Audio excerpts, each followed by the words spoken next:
మంత్రి అనిత గారు ఇందాక కామెంట్ చేస్తున్నారు. ఆమె గంజాయి, అరకు వాటి మీద ఏదో మాట్లాడుతున్నారు. కానీ ఆ సమయంలో మీరు చూస్తే 2-3 రోజుల నుంచి కంటిన్యూషన్. మొన్న కూడా మనం శుక్రవారం పేరుని నాని మాటలు వాటి గురించి మనం మాట్లాడాం.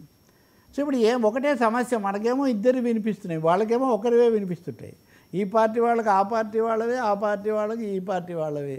మీరు చూడండి, మొదట జనసేనతో మొదలు పెడితే కనుక తిరుపతి జనసేనలో ఇప్పటికి ఎన్ని రకాల సమస్యలు అప్పుడప్పుడు వస్తున్నాయో మరి వీటిలో. ఇప్పుడు ఆమె నా వినుత అనే ఆమెను సస్పెండ్ చేశాము అని చెప్తున్నారు.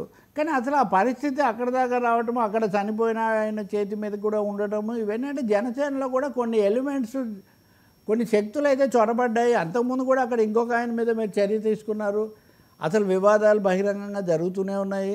ఇప్పుడు ఈ వినుత తర్వాత ఆమె ఆ చంద్రబాబు కదా, చంద్రబాబు అయిన తర్వాత వాళ్ళిద్దరు కలిసి ఎమ్మెల్యే పేరు బొజ్జల పేరు ఆయన చెప్పాడని కథనాలు. ఇవన్నీ తర్వాత ఏం జరుగుతాయో మనకు తెలియదు. కానీ ఈ వివాదాలు, ఇవి హత్యల దాకా, దాడుల దాకా వెళ్ళటం, ఒకరినొకరు అనుకోవటం, ఇవన్నీ ఎందుకు జరుగుతున్నాయి? ఈ టెన్షన్స్